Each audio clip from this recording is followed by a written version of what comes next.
everybody and welcome back to my channel, and welcome to my 2024 book awards. I originally saw this video on Just Ellie's channel. I think she originally got it from Hayley Fam, and I decided that I wanted to do it because I thought it looked really fun, and it's a good way for me to talk about my favourite books of the year. So there's a bunch of different prompts. I think that, let me check how many there is. Okay, so I have 10 different categories, and yeah, let's just get on with it. This is going to be my last video of 2024. I can't believe I've had an entire year of posting videos and I'm now up to 85 subscribers, so yeah. So let's go on with the first one. So the first one is best book cover. So I picked 4 books for this category, and the ones I've got is Out on a Limb by Hannah Bonham Young, Daydream by Hannah Grace,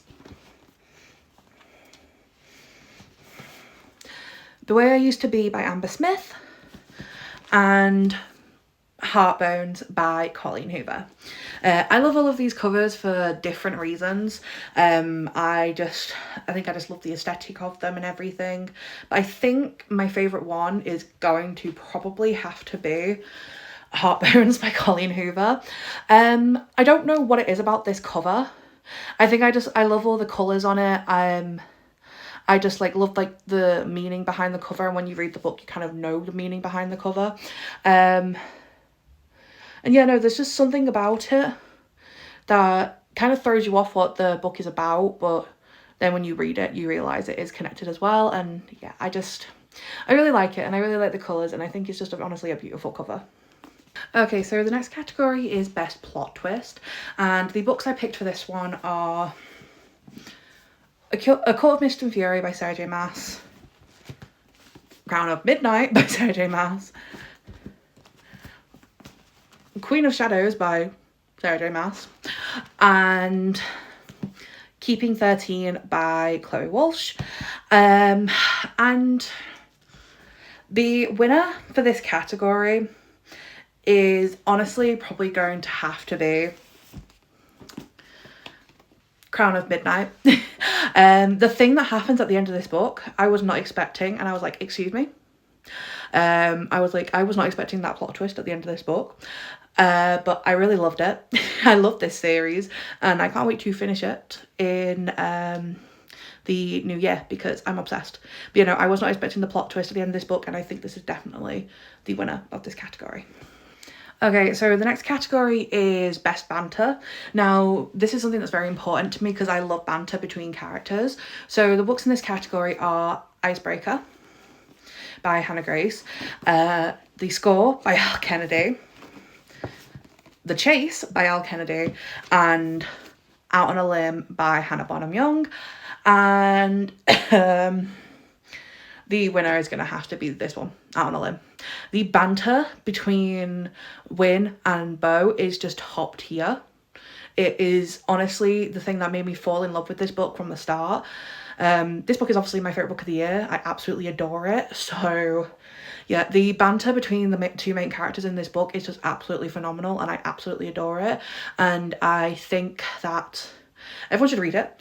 And if you love banter, this is definitely a really good book to pick up. So up next is most immersive setting, and all of these are from the same genre, which does not surprise anyone. But yeah, the books with the most immersive setting is The Throne of Glass series by Sarah J Maas. This is the one that I read first, so that's why I went with this one. A Court of Thorns and Roses by Sarah J Maas.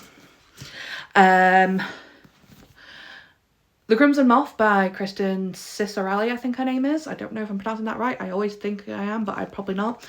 And then the final one is one that I read recently, and that is Iron Flame by Rebecca Yarros. And honestly, the winner for most immersive setting is honestly probably going to have to be the Throne of Glass series. This series it's set across a world, but you're so immersed in it, you feel like you're knowing everything, and you're getting to learn new things all the time as you go through the series and read it. And just you're exploring the world with the characters, and I love getting to see everything and know all the different things about this world and just getting to try and picture it in my head. And yeah, no, this one has the most immersive setting because I feel like I'm there with the characters with the way it's described, and it's just honestly so amazing and I absolutely adore it. So yeah, this is the one with the most immersive setting. It was a toss-up between that one and Iron Flame, because with the like Imperium series, like you're set in the like obviously Basgiath like college and everything, and it's like it really does a really good job of describing it all and like seeing, I can picture it in my head. But there's just something about the Assassin's Blade that really speaks to me, and the Throne of Glass series that really speaks to me, and I absolutely adore it. Okay, so the next category we have is the saddest book. The ones for this category are The Way I Used to Be by Amber Smith. This book all around is just upsetting because of the topics it touches on, and it's a very emotionally heavy book. A Thousand Boy Kisses. If you know, you know. This book is heartbreaking and I full on sobbed when I was reading it. Speaking of books making me full on sob, this broke my heart and tore it out of my chest, and you know, made me question my sanity in so many ways. So yeah, that is book number 3. Up next we have Redeeming Six by Chloe Walsh. There's a certain thing in this that you see in Joey's perspective that happens in Keeping 13, because obviously they were on the same timeline, and seeing that scene from Joey's perspective honestly broke me in so many ways. And then finally we have The Assassin's Blade by Sarah J Maas. I did not expect to cry at this book, but I did. So, you know, the certain thing that happens in this book just made me sob my little heart out. But I think the winner of this category is going to have to be Redeeming Six by Chloe Walsh. There's just something about that scene and seeing it from Joey's perspective that is really heartbreaking, and it makes me want to cry even thinking about it, because his reaction to it all and how he thinks during that scene, just yeah, this is definitely gonna have to be my saddest book of the year. These ones are all very strong contenders. It was hard to pick between this one and Powerful, because Powerful I was sobbing like a baby, but yeah, no, this one is just, this is something about it. Okay, so the next one category for this is a book that made me giggle and kick my feet the most. There's quite a few books in this category. So up first we have Daydream by Hannah Grace, Play Along by Liz Tomforde, Caught Up by Liz Tomforde, and The Right Move by Liz Tomforde. Then we have A Repeat Offender, Out on a Limb by Hannah Bonham Young, and finally The Mistake by Elle Kennedy. There's a certain scene in this book that makes me giggle and kick my feet like a little girl. And honestly, the winner of this category is gonna have to be Caught Up by Liz Tomforde. There's just something about Max, Miller and Kai when they're together. Everything about their story just makes me feel all warm and fuzzy inside. I love them so much. And yeah, this book just, it was incredible. It was incredible, and it made me giggle and kick my feet so freaking much. I adore it. I adore the characters, and also it's my favourite kind of book, which is a single parent romance. So are we even surprised that I loved this so much? No, but yeah, no, this was incredible, and I absolutely adore this book with every part of my being. So yeah, that is the winner for this category. Okay, so the next category we have is books I didn't expect to love, but I did. There's a lot of books this year that I had been putting off reading for a very long time. And then when I read them, I ended up loving them, and I didn't expect that I would. So first up in this category is Daisy Jones and the Six. I did not expect to like this at all. I bought this when I was very deep in my BookTok phase. And then I realised I did not like a lot of BookTok books. Now I go for books that I know I'll enjoy, or ones that my friends recommend to me. I do still read some BookTok books, but some of the ones that are on there I'm just not a big fan of. But the next few books on this list are Icebreaker by Hannah Grace. I put this off for so long because it was so overhyped. I was scared I was going to hate it. Mile High by Liz Tom Ford. This is the first book in the Windy City series. I expected to like the rest of the series. I did not expect to like this one as much as I did. I gave that entire series a 5 stars each. I heard a lot of negative things about this one. Everyone said this one is crap, but the rest of the series is amazing. But I love this one just as much as I love the rest of them. Do I prefer some of the other ones? Yes. But are they still all 5-star reads to me? Yes, absolutely. And I just love this book, and I really relate to Stevie. One I definitely expected to not like, because before this year I was solidly a romance girly, but this year I delved into fantasy, which is why A Court of Thorns and Roses and Throne of Glass are both on this list. I've spoken about this many times. With A Court of Thorns and Roses, I put off reading this book for many, many years because I was like, I'm not going to like it. I don't like fantasy books. I'm a romance girl. I was very much proven wrong. And that's what my opinion was about Throne of Glass as well. I was like, this series is way too big. I'm not going to like it. I'm not going to enjoy it. I'm just going to try and force myself through it, blah, blah, blah. Yeah, no, I was wrong. I was so wrong. But yeah, no... I very much didn't expect to like any of these, but I think the one that surprised me the most is probably Throne of Glass. This series, just something about it. There's something about this series. It's not like my normal fantasy. I'm very much a romantasy reader. I love romance a lot, and I tend to pick my books with more romance than fantasy. But this one, I'd say the Throne of Glass series is a bit more political fantasy than it is romantasy. It does have a bit of romance sprinkled in here and there, but that's not the main plot of the story.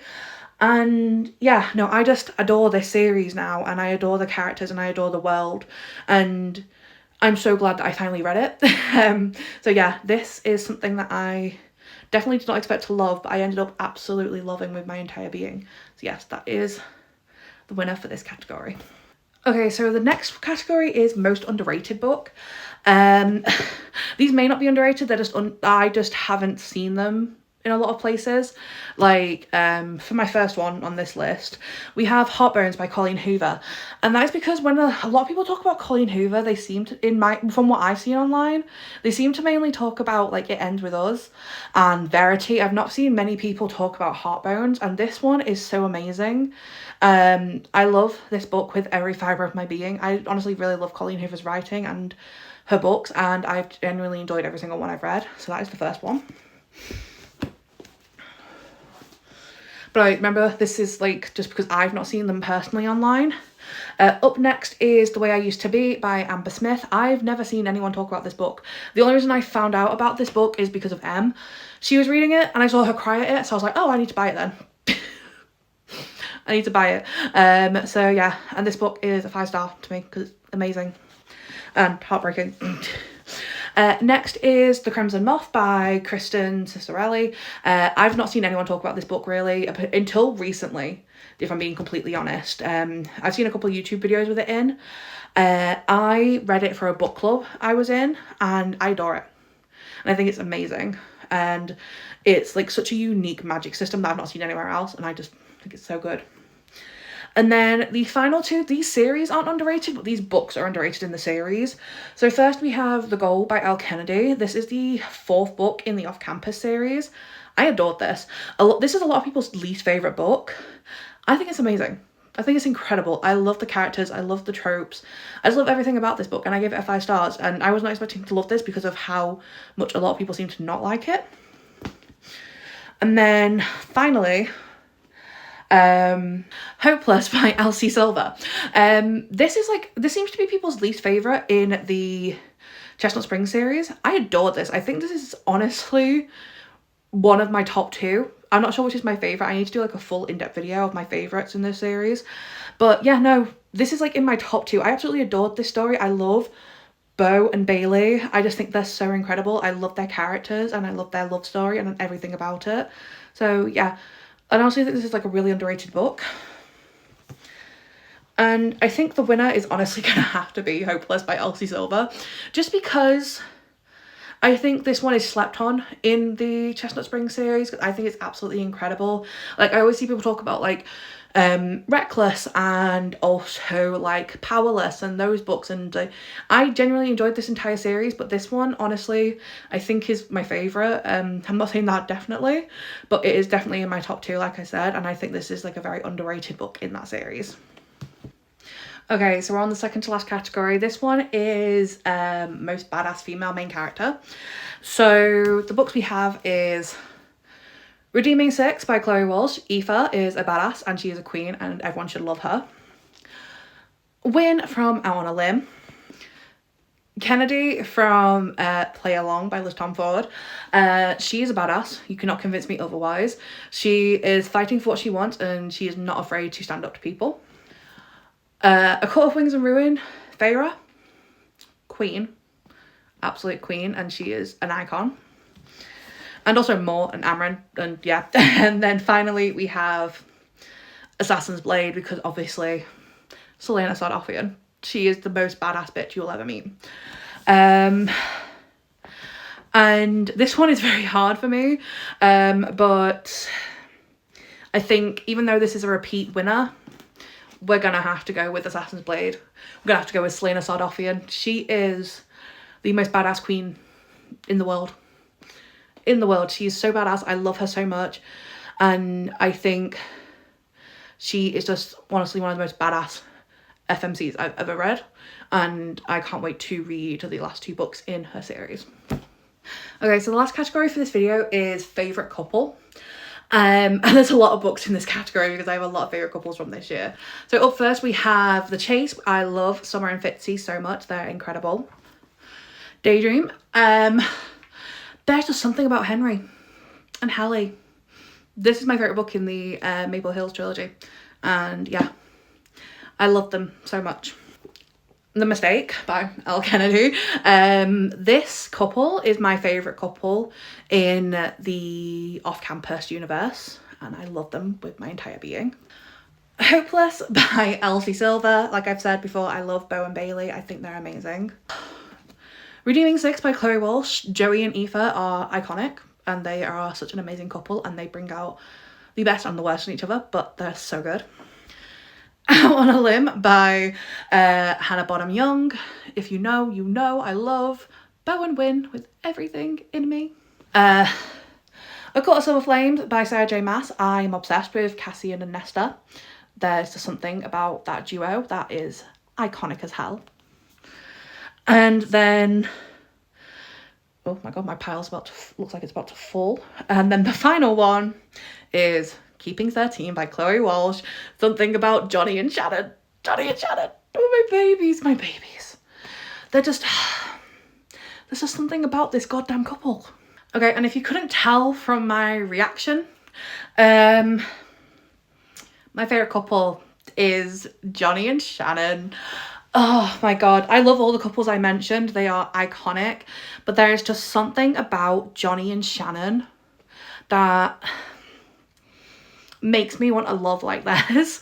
I love them so much. I love how he helps her grow and how he just makes her feel so loved, and I love that she kind of grounds him, and oh, just everything about this couple, everything about Johnny and Shannon is so amazing, and I love them with every fibre of my being. And honestly, this is my favourite couple in this universe. I know I've only read the first like 2 couples, but I don't even think Claire and Gibbsy can knock these 2 out of my top couple, because I love them with everything in me. They're so cute and they're so amazing, and I really want to reread this series because I absolutely adore it. I want to go through and read and annotate and everything.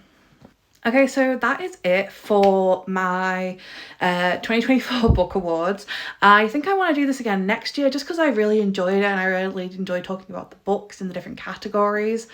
It was very hard for me to pick my favourites in a lot of these categories just because of how much I love them and how much I love these characters and these worlds and these books. But sometimes there's just a clear winner. But yeah, no, that is it for the video, and that is my last video of 2024. Thank you everyone who's come along on this journey with me. I've loved building my YouTube channel this year. I'm so passionate about it, and I can't wait to go into the new year with all these lovely followers that I have and get more content out there and improve my content as I go along. But yeah, no, that is it for today's video. I hope you guys enjoyed. Please like, comment and subscribe, and hit that little notification bell below, and I will catch you guys next time.